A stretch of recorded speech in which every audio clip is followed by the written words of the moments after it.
Brian Sebastian. You're watching Movie Reviews and More. Got an interview coming up with Johnny Buss. I think you'll enjoy it a lot.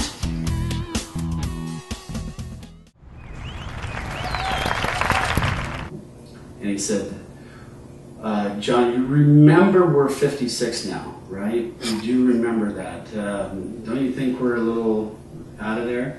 And I said, are you kidding me? The guy that had all the crazy racing stigma, that energy he was crazy. He was a wild racer.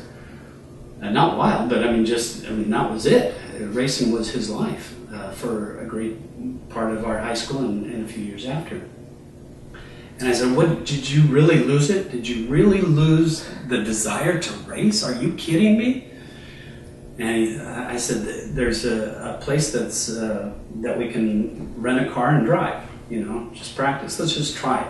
He says, okay, let's do it. So we did it. 3 months later, we are racing in our first race, which was last month, the Reno 500.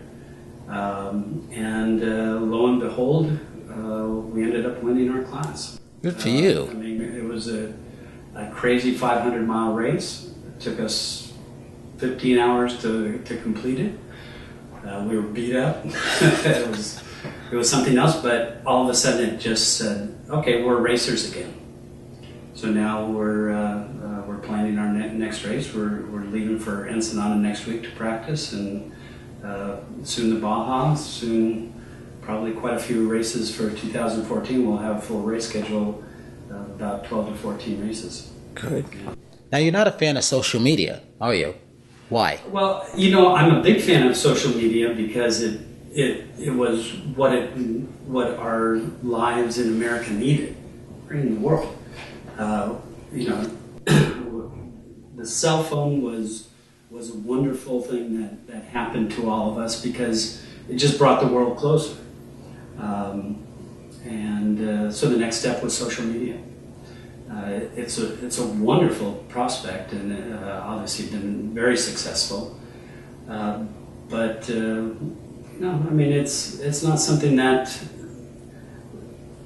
I need to worry about it on a daily basis. Do I have a Facebook account? Sure, maybe I do. Do I have a Twitter account? Yeah. When was the last time I was on Twitter? I would have to say maybe a year ago. So I don't know. It sounds like fun. It's been fun for a lot of people. It's kind of cool that when you think of somebody that was in your past that you might want to try to get a hold of.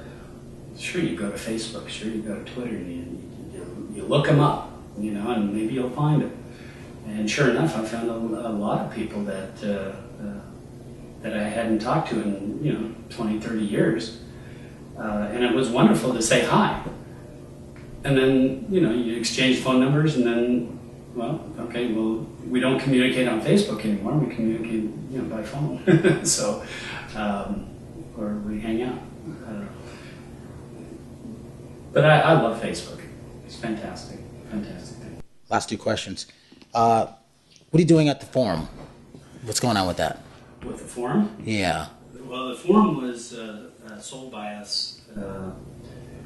Back in 1992. So your dad actually owned the forum or the real estate? Yeah, he owned the forum and everything there.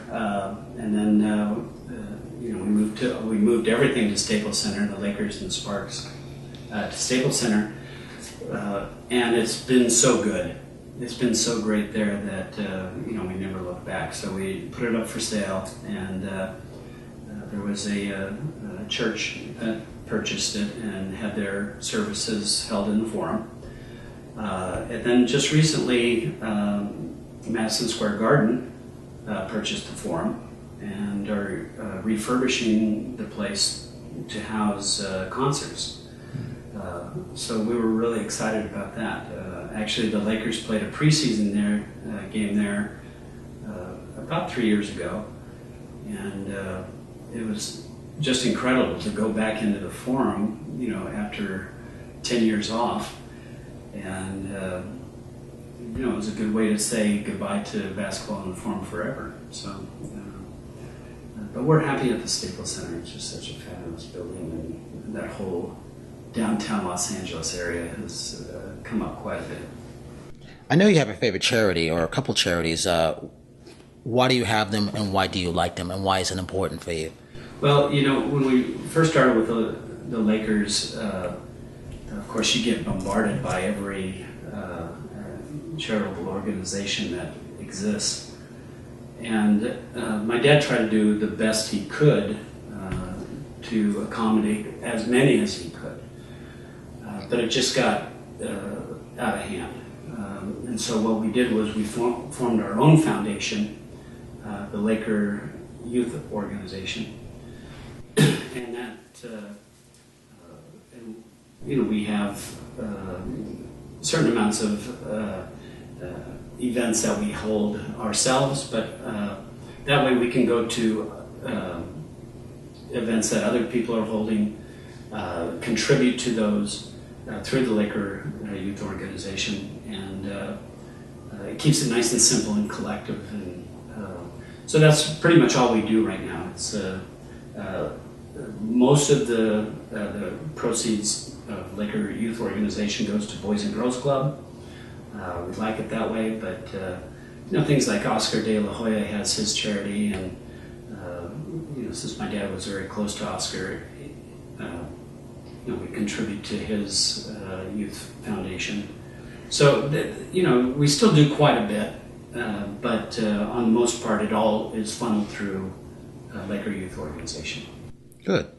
Thank you for this. This was fun talking to you. You get a whole different perspective on the things that probably a lot of people did not know about you, and that's a good thing. Well, thank you very much. I mean, it's always fun to see you again.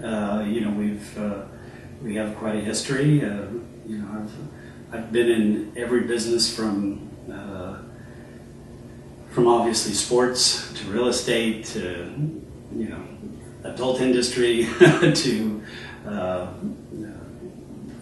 car racing. Hopefully I can make a business out of that. But and we both share music, you know, that's something that's a passion of both of ours. So we'll have to continue to talk and maybe have an interview again 5 years from now and see where... Oh no, it's going to be way sooner than that. Okay. Let me ask you one off the weird question. When you went to the Boston Garden, where did you sit? Oh, for Boston Garden, we were almost, we were just about 3 rows behind the Lakers bench. What did those fans treat you guys like? You know what?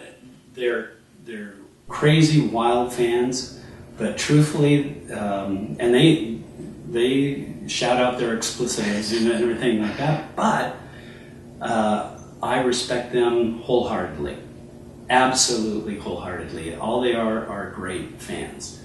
I've been to other cities in the NBA that the fans have been nothing but trouble. You know, they'll throw food at you, they'll throw their drinks, they'll, you know, try to intimidate you, you know, actually even physically intimidate you, coming up and saying, oh, so you're a Laker fan, eh? You know, but in Boston that never happened. In New York that never happened. You know? Wow. So, you know, thank you, Boston, but we're still going to go after you all the time. Thank you. Appreciate it. Yeah.